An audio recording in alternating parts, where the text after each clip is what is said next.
Hi there guys, and welcome to another Train Sim 2017 video. Today is something slightly special. Vulcan Productions have released their enhancement pack thing for the Class 55, which I'm mightily looking forward to trying. Haven't given it a go yet with anything. It's just been installed, and I've just picked this scenario to give it a quick run and see how we're doing with it. A bit of a disclaimer. I'm no Class 55 expert by any way, shape or form. I like a Deltic, I love the sounds of a Deltic, but they're not anything I've particularly read up about or have operational manuals for or anything like that. So it would be a bit of a learning curve for me. I will make mistakes, I will not get it right. This pack is so detailed. I've had a quick flick through the manual and they've just put so much effort into this. I'm really looking forward to it. This is the released version, but there is also an update due out for it soon to change some of the stuff in the cab and some of the controls, but I'll get into that as we're going along. I'll read you bits out of the manual that are there. Vulcan Productions did something amazing with this that I wish other sort of producers did, developers did, and that is they released the manual early, before the actual product was released, so you could have a read of it and get about to speed. I did download it, but I didn't get around to reading it, so I'm reading it as we go. I know that Master Key Simulations are saying they're going to do the same with the 460, because that's got, was it like 8,000 words or something in the manual, so it's pretty in depth. So let's get going. Oh, it looks so much better. Hello driver, please depart immediately and run non-stop to King's Cross where you're due at 2102. Cool, okay. Oh. There we go. So an engine only, which this didn't do before. This is one of the features they've added, so it's got a proper working reverser now. Lights. H key. I did read this bit slightly, so there's like a million different variants for it. So you've got the high intensity beam on as well as the head code, so that's fine. 1 Alpha 41 is the head code. So we're in forward. The brake's nice as well. It's got the spring back brake, a bit like on the West Coast mainline over Shap 47 and 86. Oh, and the handle goes into on first. And then we get a bit. Oh, that is nice. I'm even going to turn my sound up a little bit.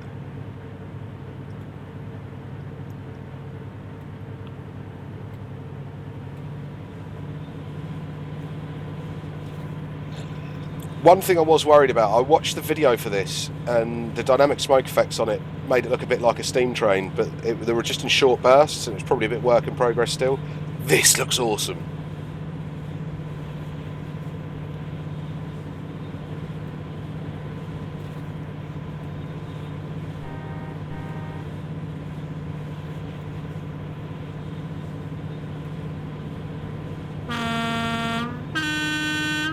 Yeah, good Deltic on. So this does use the Armstrong Powerhouse Sound Pack Pro, so you do need that. It's one of the requirements before you buy this. How we've been routed, so I know what I'm doing here.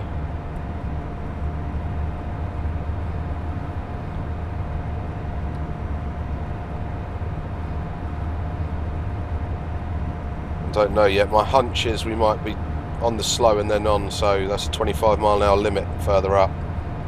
So I'm not going to boot it yet. Can you hear the delay in the power handle as well? That's nice. It's like you can put the power handle up and then it sort of, there's a bit of like a realistic delay. I like that. Yeah, we are. We're going 25.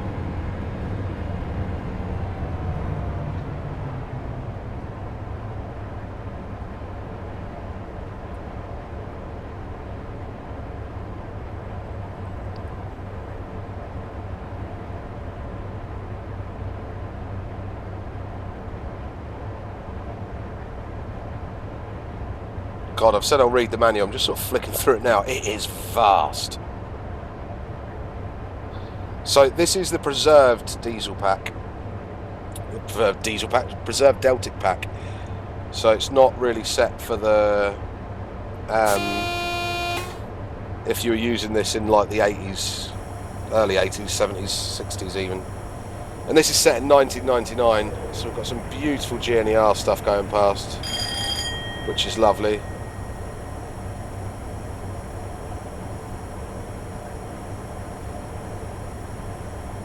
Do I have some brakes?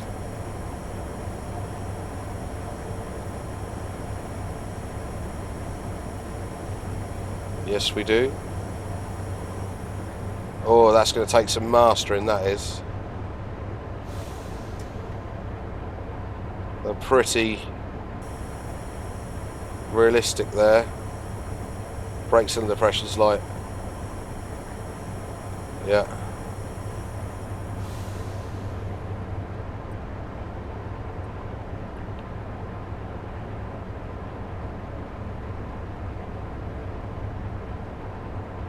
It's nice.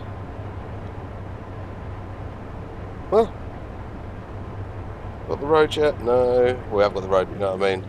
What coach have we got on? Some Mark 1s. Oh, I've got 115. Right.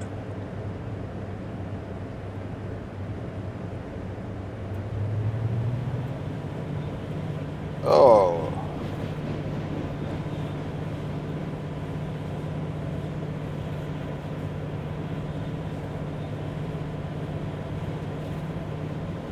Every power notch gives you a big bit of clag. It's not actually notched, it's variable, but it is kind of notched. Again, I'll go through that later on.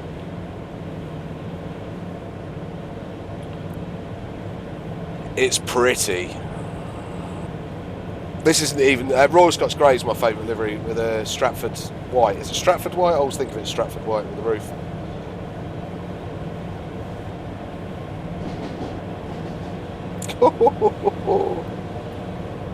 Childish chuckles there, I'm sorry.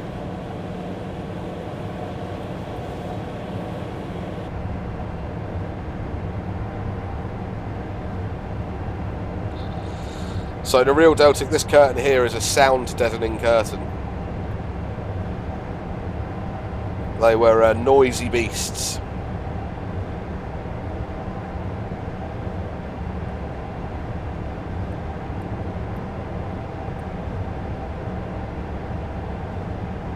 I don't know where the field divert is on this. It did mention it in the manual, if I remember briefly. Just let me get down to the controls. Okay, so realistic reverse with AWS self-test. So by default, the Deltic locomotive comes with a standard setup of reverser with 0 in the centre, 100 forward, 100 for reverse. This isn't realistic, so the control handles physical movements. So we've changed positions and also the HUD labels. So the reverser displays as a guide. By default, the reverse will be in the off position at the very bottom of the control handle's physical movement. Moving upwards to standard reverse controls, you'll get to encounter reverse, engine only, and finally forward, like we have done.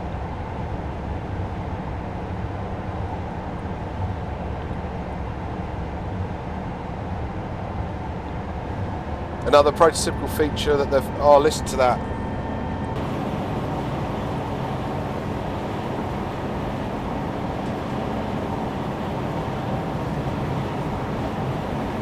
Bloody rapid is what this thing is. Really feel the power in it.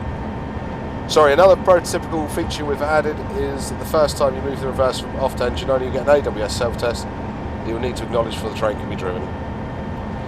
So changing the throttle, this is the bit I was telling you about earlier. Oh, I'm not going to talk for a second. We're only at 60% throttle as well.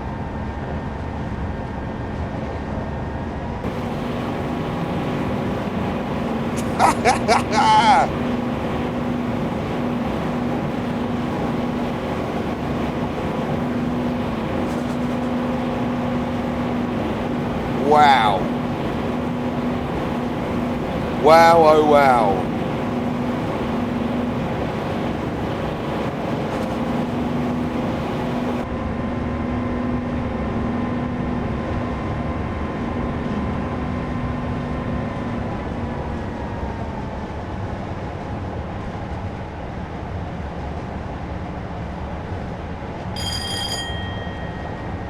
I won't lie, this thing pulls like, well, like a train.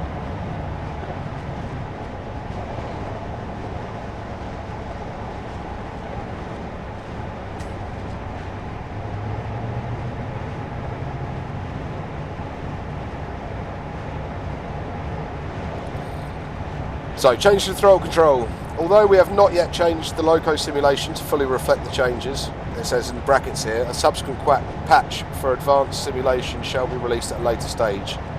We've included an initial 0 to 30% throttle where the locomotive would be getting traction via the current generated at idle RPM only. Until the advanced simulation is included, this means there is no traction to be had from at all from the engines until RPM is increased between 31 and 100% settings on the throttle control. So does that mean there's nothing here?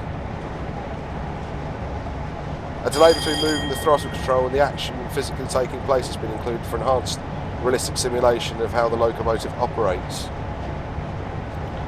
Noted. It's lovely. So in theory I've got no... Now I should be getting power.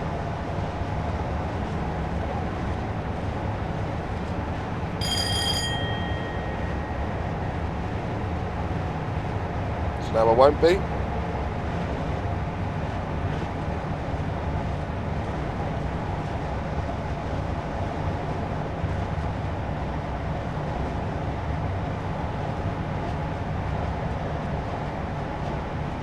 I'm not sure. Yeah.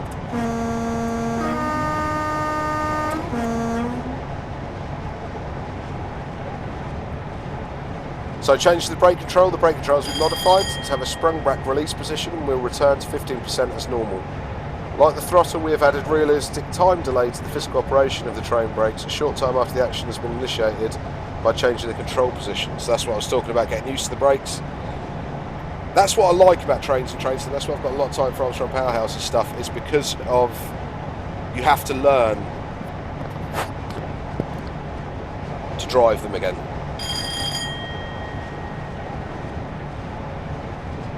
So visible locomotive nose in the Deltic cab view. Yes, because originally you couldn't see it, I don't think.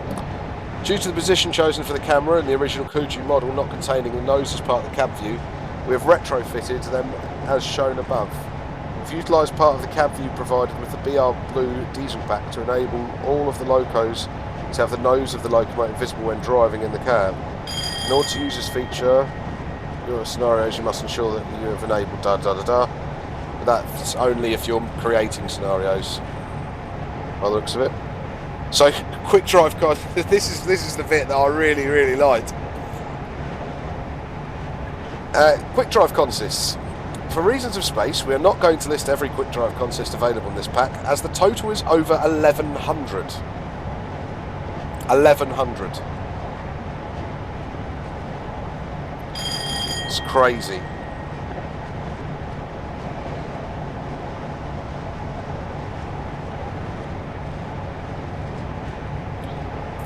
So I mean, scenario wise, this thing comes pretty well stocked. For the DPS East Coast Mainline Northeast. Now I don't seem to have these working, even though I have the route. My guess is it's just using the workshop version, not the bits you can get on there, the DPS website itself. But I may be completely wrong there, and I am not by any way saying this pack is bad because I haven't got it working. That will be my install. So you get Royal Scots Grey Part 2, so that's 55022 from York to Newcastle. That's set in March 2011. So East Coast Mainline London Peterborough, which is what I'm on. It's the first DPS tour, which is King's Cross to Peterborough. Drive D9009 from King's Cross to Peterborough on the first Deltic train out of King's Cross since the final day on the 2nd of January 1982. DPS Tour Part 2, which is what I'm doing, is 55019 on the final leg of DPS Train 1 from Peterborough to King's Cross on the evening of the 22nd of May 1999. And then there's the Hull Executive, which is D909 from Peterborough to King's Cross with the Hull Executive on Saturday 6th of May 2017. And then there's the Royal Scots Grey Part 1, which I was very tempted to do, just for length of scenario I didn't do it. Drive 55022 on the Royal Scots Grey from King's Cross to Peterborough on March 5th, 2011. Then there's the Newcastle Edinburgh ones, which I definitely will be doing a scenario of. So there's two scenarios for that, and then for the Kyle line, which also knows the Just Roads Kyle line, which is another route I will do this with. There is 2 scenarios, but I just thought I didn't do any of those ones, even though I will get round to them, because I wanted to thrash this thing at 100 mile an hour. There's North London and Goblin and Chatham Main Line. This is the merged route from what I can work out. There's 1 scenario for that. Riviera Line, there's 1 scenario. Southwest Coastal, Bristol to Swansea, there are 1 scenario. West Coast Main Line North, there's 1 scenario. West Coast Main Line over Shap, there's 1 scenario. West Highland Line Extension, which is another route I will do this on as well. Let's have a little bit more power. There are 1 scenario for, no, 2 on that, and then the West Highland Line South, there are 2 on that. Western Main Lines, 2 for that. Wherry Lines, which again I will do, 2 for that. So, all in all, you're getting 1, 2, 3, 4, 5, 6, 7, 8, 9, 10, 11, 12, 13, 14, 15, 16, 17,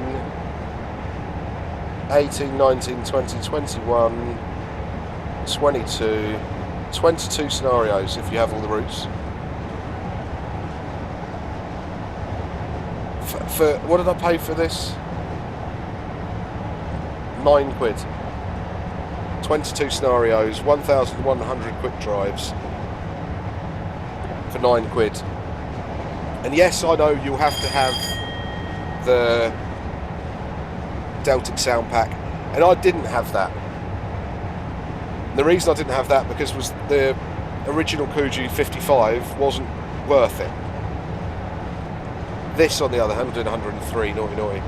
This, on the other hand, is definitely worth it.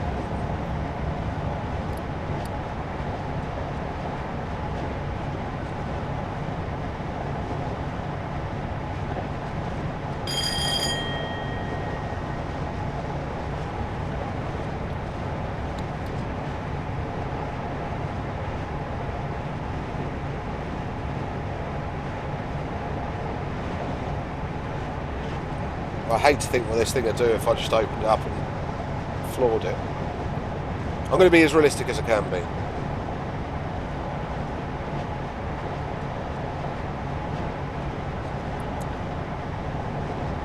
Oh yeah, I just noticed they've got a credits, so the credits go out to a lot of different people.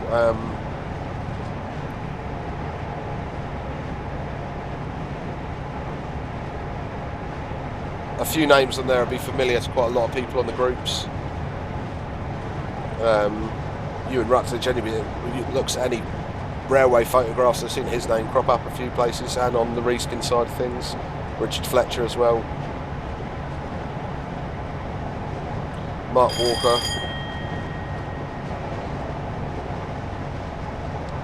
So yeah, it's got a thank you, like a credit here for Thomson Interactive, because you have got the scenarios for the West Highland Line. West Highland Line extension, which is part of their end-use license agreements. You couldn't make scenario packs for them and charge, I think, so.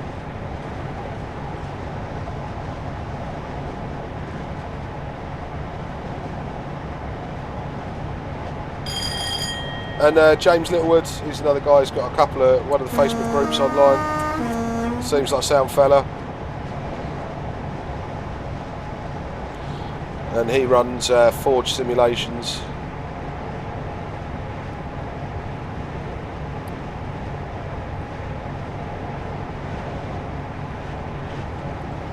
And then there's also the Deltic Preservation Society, who we've worked really closely with them by the sounds of things, and it's paid off.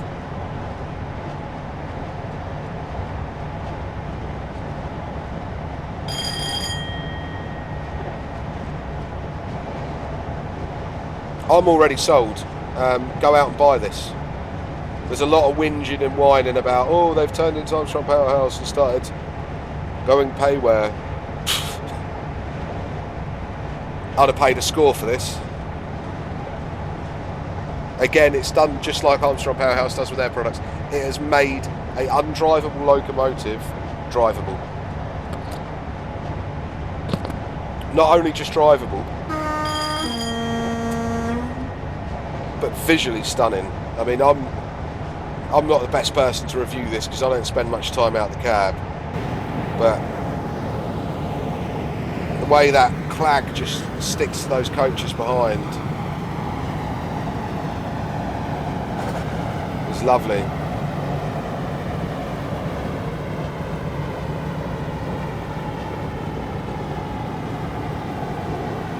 And every time you just put that little bit of power on, up it goes.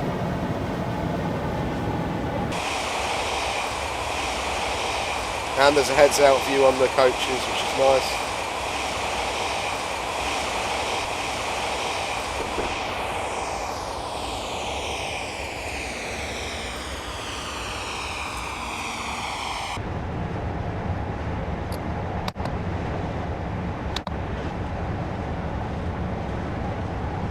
I'm up at 102 again. Just say we've got slightly misreading speedo, that's all. So actually, functionality wise in the cab at the moment there isn't very much apart from the scripting that's gone into these controls, which, do you know what, for a button presser is I can wait, you know what I mean. There is also cab lighting as well, which I think is on the C key. It is, look at that, that's nice. And one thing you can actually do, I read, so you see cab lights on in there.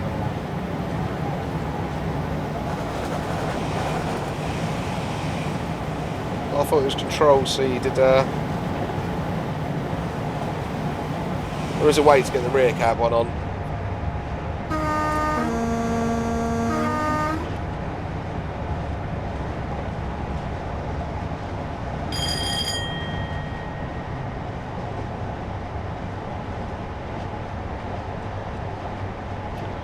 Let's go back to lighting because I didn't actually read that bit.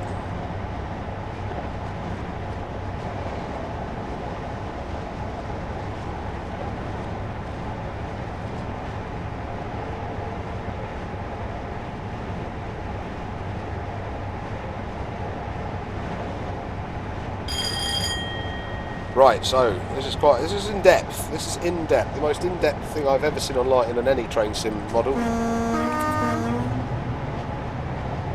As part of the overall upgrade, it has been necessary to develop several new lights across the whole pack. These work off the default keyboard lighting controls, H or Shift H, or via pressing the corresponding headlight button on the HUD within the game. If you change the cab of the loco you are driving, current headlight setup will also change ends of the locomotive with you. It makes shunting less control intensive. So you get Type 1, which is the two small tail lights with the head code, and that's Type 1 standard BR lights without the addition of a sealed beam for later mainline use. This controls 3 positions, so tail lights all round, head code marker at driven end, head code marker at non-driven end. And there's Type 2, which is like a domino head code, with the two lights but with a sealed beam, which I think is what we've got. We've got a head code and sealed beam. So this is a high intensity sealed beam headlight. These came in late 80s, early 90s on locos. It became a standard that they all had to have them to make them more visible. And this has tail lights all round, head code marker driven end, head code marker driven end plus sealed beam light, head code marker non-driven end, head code marker non-driven end plus sealed beam light. And then there is the very odd, this does include the Porterbrook purple Deltic, which had Y-pack lights fitted. So Y-pack lights were fitted to anything basically that was built after 1986, 87. This was British Rail standard, so you find these behind the glazing on 90s, 91s, 60s, 92s, on most second generation DMUs, so the 156s, 158s don't have it. They might do actually. I think it is. They've got wire packs behind the glazing.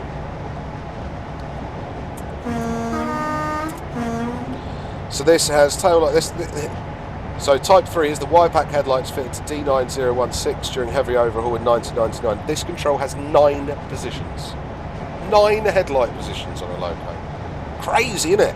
Tail lights all round, head code at the driven end, head code and markers at the driven end, head code marker right hand side, high beam at the driven end, head code marker left hand side, high beam driven at the driven end, head code marker, another GNER beauty there, head code at non-driving end, head code markers at non-driving end, head code markers right hand side, high beam at non-driver's end, head code marker left hand side, high beam at non-driver's end. So they're day and night lights, that's what you've got there. And then there's a note for all types of headlights. Similar to the headboards, if you couple either end of a locomotive to any vehicle, then the lights will automatically be extinguished irrespective of which position you have the headlight control in. Once the vehicle is uncoupled, the lights will restore corresponding to the position you have the headlight control in. There we go. We've provided cab lighting for the locomotive in this pack with separate controls to allow them to be used independently. To cycle the cab light on the number 1 end, use the C key. To cycle the cab light on and off at the number 2 end, use the Shift plus C key. So that's actually what I was trying. Maybe I just wasn't noticing it. Oh yeah, there we go. Woo! I like the way it even like shines out onto the nose. So we put both cab lights on. Bet that looks awesome in the dark.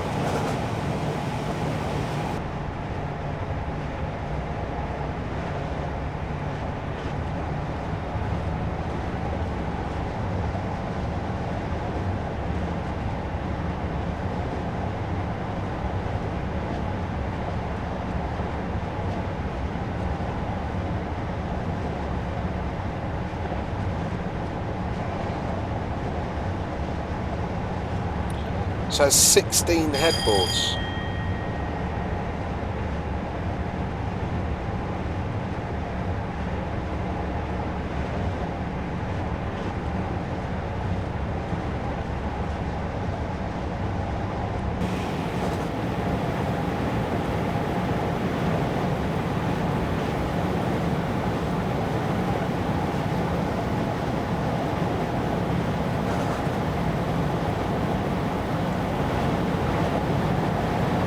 I was just fiddling with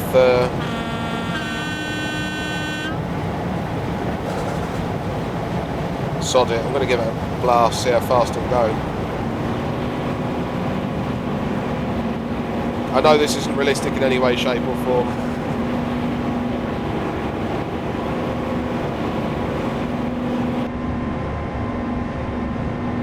Let's see what it will do. Seems pretty stable at 106. I'm actually going to use it. I should be at King's Cross at 2101. So we're actually we'll try and bring that ETA down to 2101.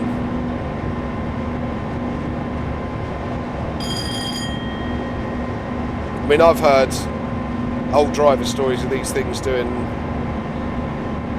115 in normal service.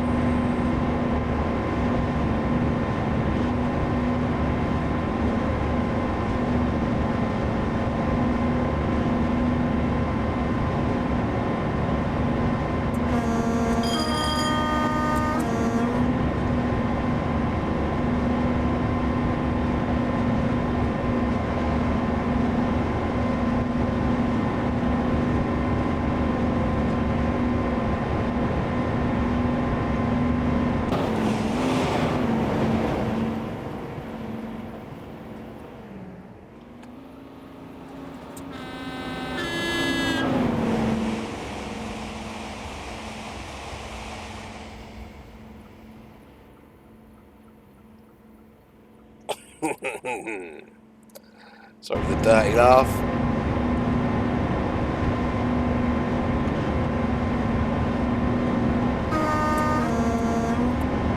So this has really made me thoroughly enjoy the Deltic.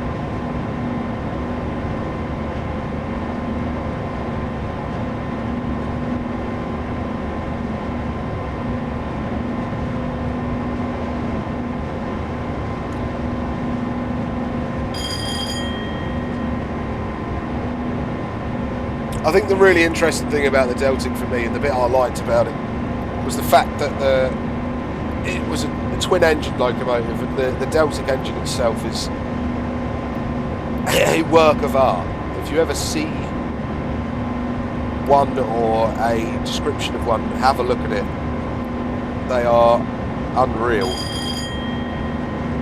They weren't just used in trains. The Napier Deltic engine itself was used in boats. So it was it like a... I'm going to have to look it up before I say that. I know the Navy had one. I'm trying to work out what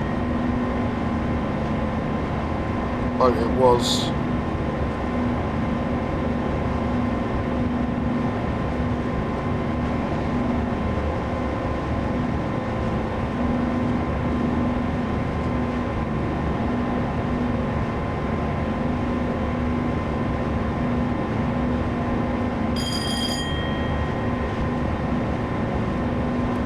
So it was in a Yonkers aircraft as well. Was it an aircraft?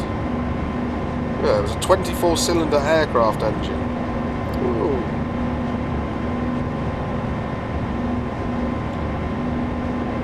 So yeah, it was the Hunt class. I knew it was a minesweeper, but I didn't know which one it was.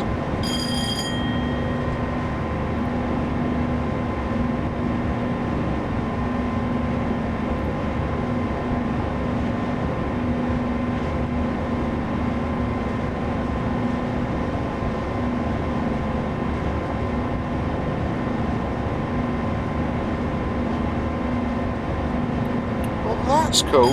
So when they were testing this engine for the Royal Navy, they used a captured German E-boat, which is like a torpedo boat. They were selected as it was powered by Mercedes-Benz diesels with approximately the same power as the 18-cylinder Deltics. 2 of the 3 Mercedes-Benz engines were replaced. The compactness of the Napier engines was graphically illustrated. They were half the size of the original engines and approximately 1/5 of the weight. Jeez. So they were also put into the dark class, fast attack boats. I'm trying to remember what they look like, and I don't know if I'm honest.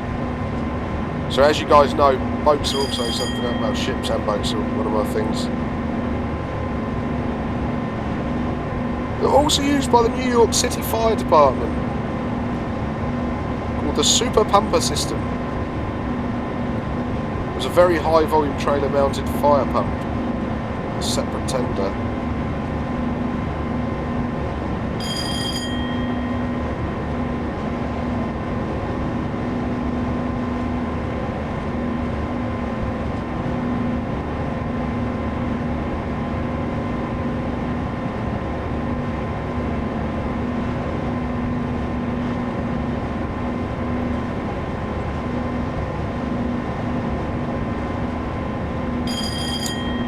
The Deltic locomotives themselves were assigned to 3 depots: Finsbury Park, Gateshead,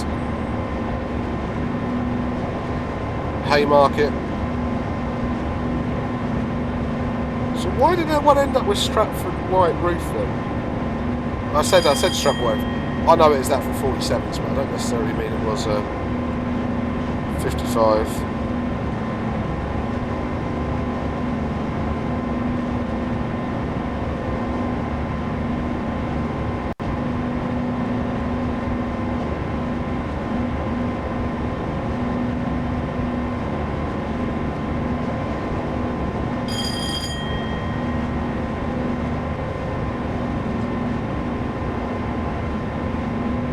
Oh no, so they're Finsbury Park, put the white surrounds on them, so maybe I've got it wrong. Maybe it was Finsbury Park did the white markings. No, when Finsbury Park was being run down, they all got transferred to York.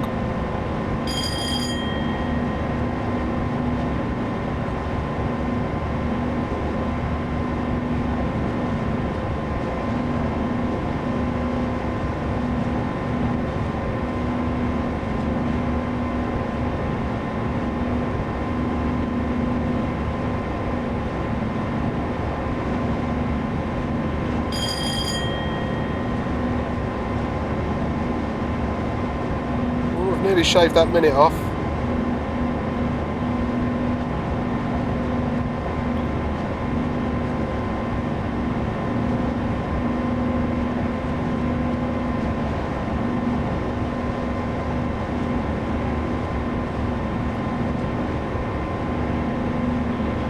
Whoa!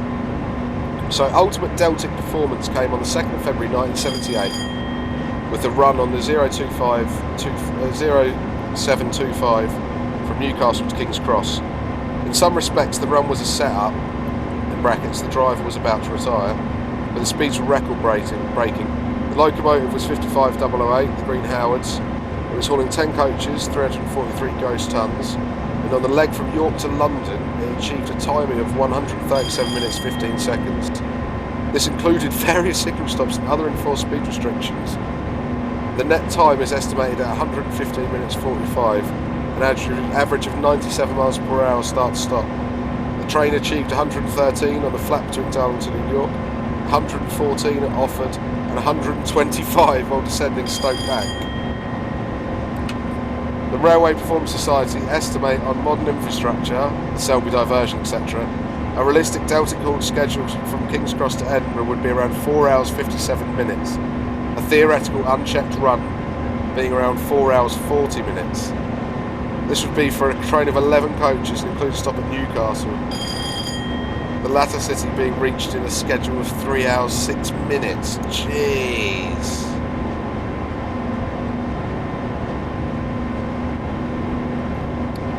Oh, and I've just remembered actually, I've spoken about this before. So, on one of my earlier East Coast Mainline videos I went on about Coddington sidings. And Coddington sidings I've stayed at and been at quite a lot. But on the 15th of December 1961, D9012 Grappello was hauling an empty stock train when it ran into the rear of a freight train at Coddington in Huntingdon during permissive block working. Another freight train ran into the wreckage, followed a few minutes later by a third train. So there is actually supposedly, talking of a bit of death and disaster, there's also a ghost story about 55. There's supposed to be a sort of phantom 55, which I like the idea of.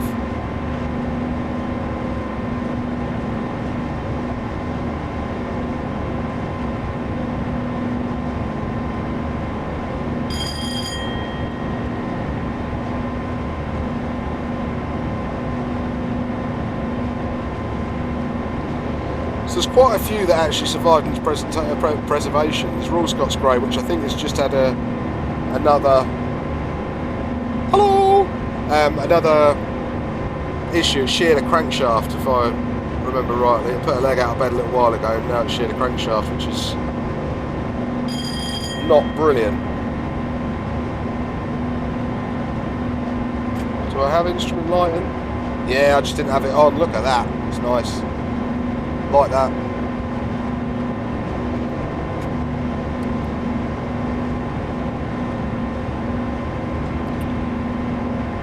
Then the D9002 King's Own Yorkshire Light Infantry, or Quailey.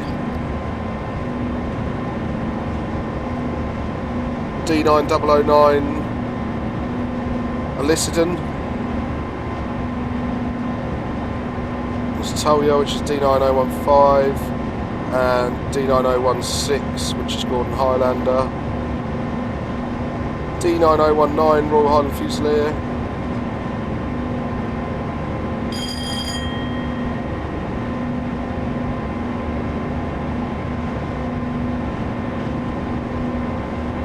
and there's two cabs preserved as well. One's from the Green Howards, which was the one we just spoke about that did that super duper speed run.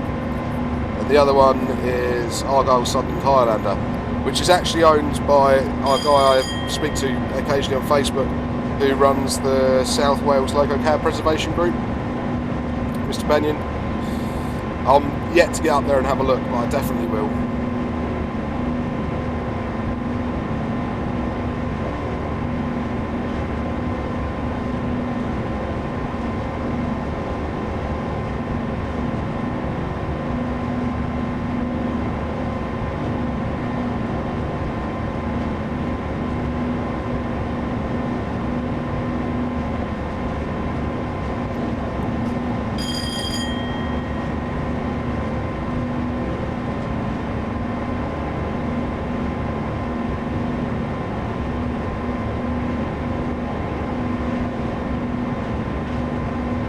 We're eating up that minute.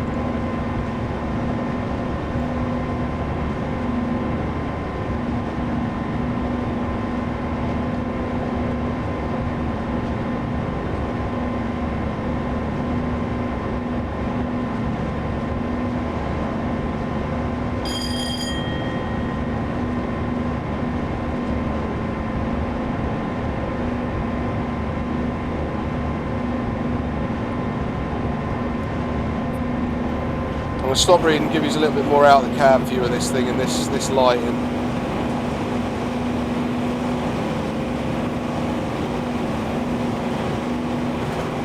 They truly have worked wonders on it. I mean, those name boards are beautiful. 3D name boards, the crest above.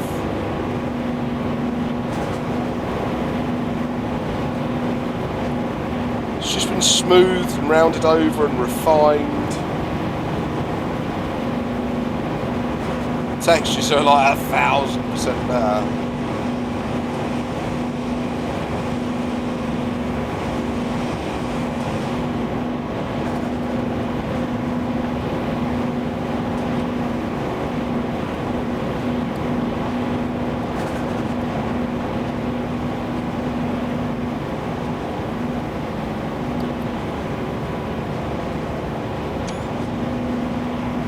She really is pretty.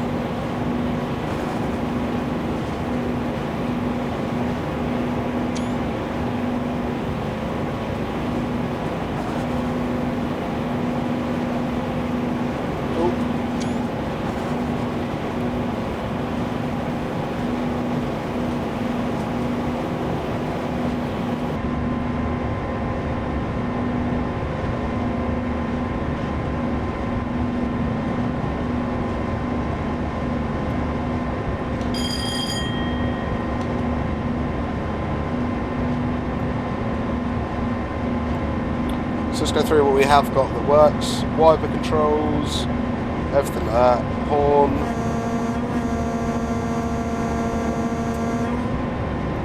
It gets stuck, be careful.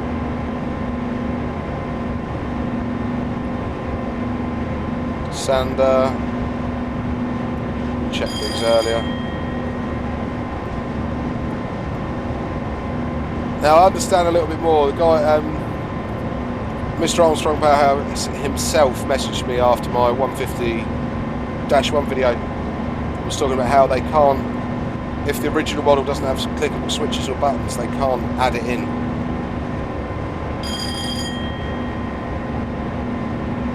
So that might be some of the issues with the cab. And I'll be honest with you, see with the noise going on and the nose and knowing what this thing looks like on the outside and the physics of this thing, I'm not too fussed.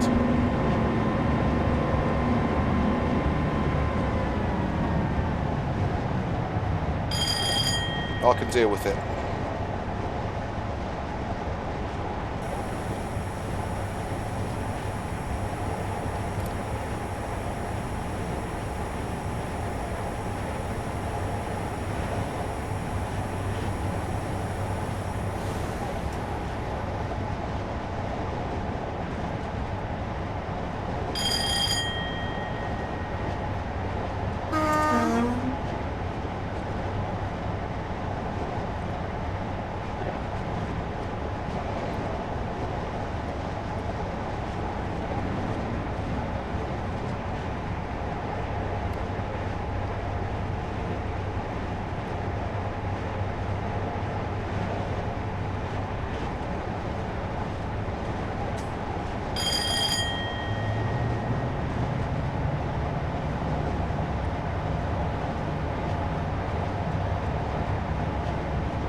I just like that horn.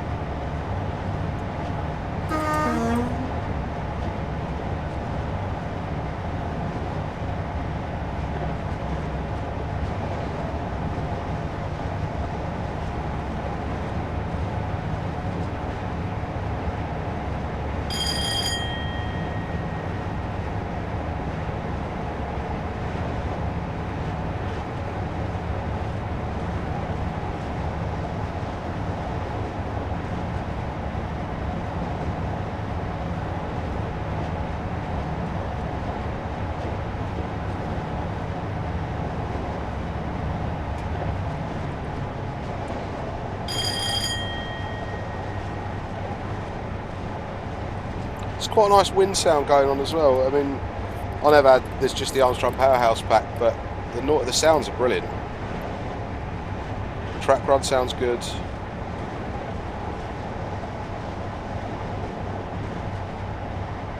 It is enjoyable.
It is beautiful.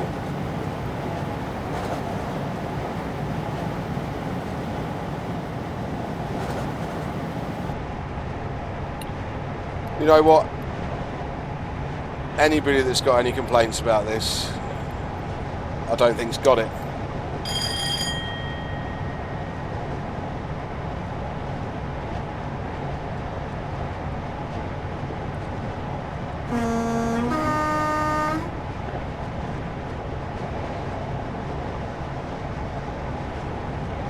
And what I like about this is, I mean, there are like so many different developers that have actually supported this as well. So you've got Armstrong Powerhouse allowing them to use the sounds. You've got James Littlewood from Ford Simulations doing stuff. You've got Vulcan Productions themselves. I think this is what we need to see more of. None of this squabbling between people. Oh, freeware reskins. Reskins should be freeware. Payware this, payware that. Enjoy what we've got. Enjoy what we're getting. This is a 10-year-old simulator, and we still have people commercially providing support for it.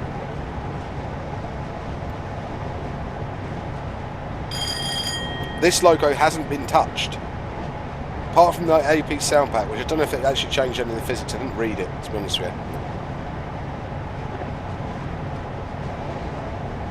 10 years old, if not even a bit longer.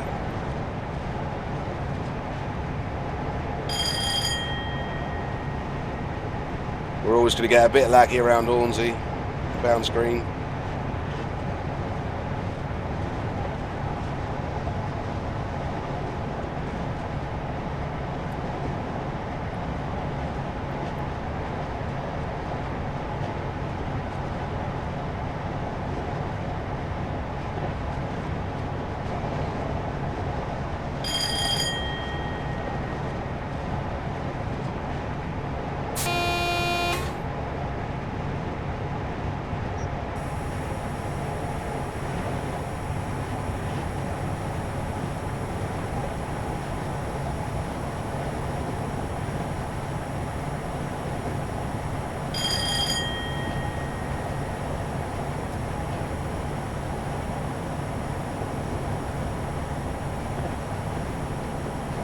Here's the challenge, is getting this, getting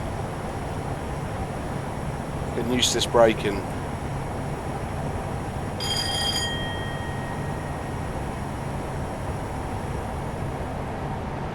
Oh, I was doing that with power still on.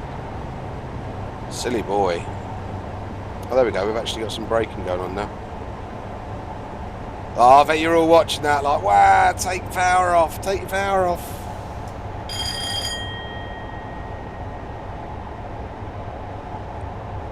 Now, it doesn't matter what train I'm in, I always get stung by this 60 limit here. just goes, starts the gradient starts going down. You just get sort of caught by it.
That'd be some sound, wouldn't it? Standing King's Cross and hearing this coming through these tunnels.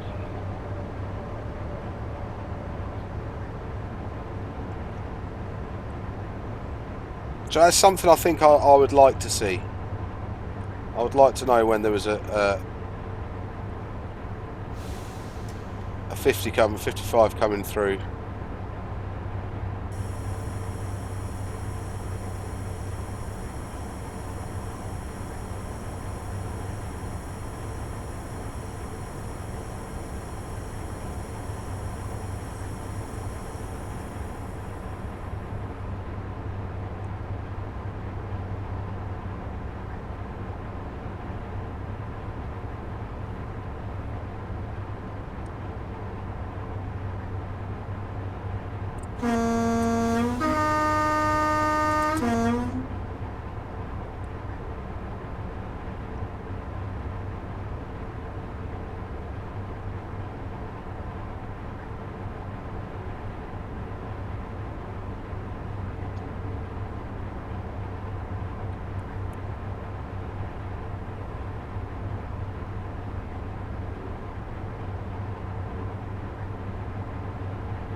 Stunning.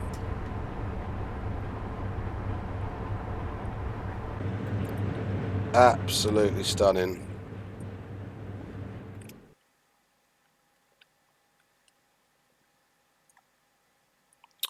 Oh, and my favourite 91's there as well. Well, my favourite Jenny R livery 91.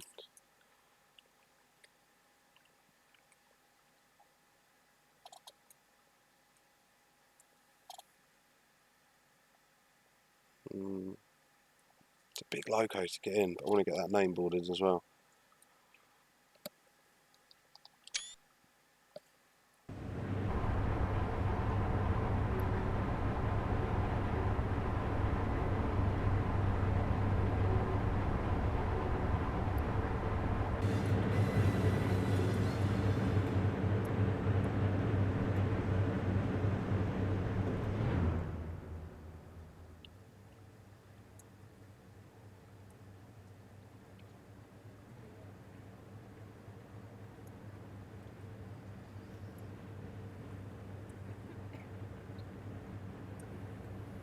God, some sight in it.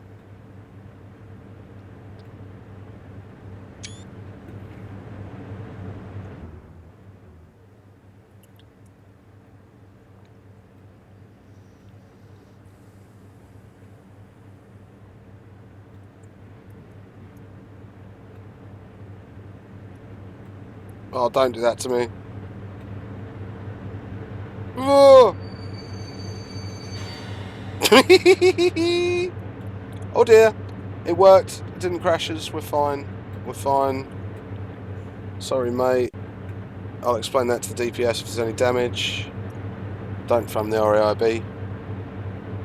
What can I say? That was brilliant. Thoroughly enjoyed it. Really, really, really nice. I would do that again in a heartbeat. In fact, I might go and do another run with it straight away. Thanks ever so much for watching, guys. Feel free to like, share and subscribe to this video. Get over to Vulcan Productions and buy this. It's well worth it.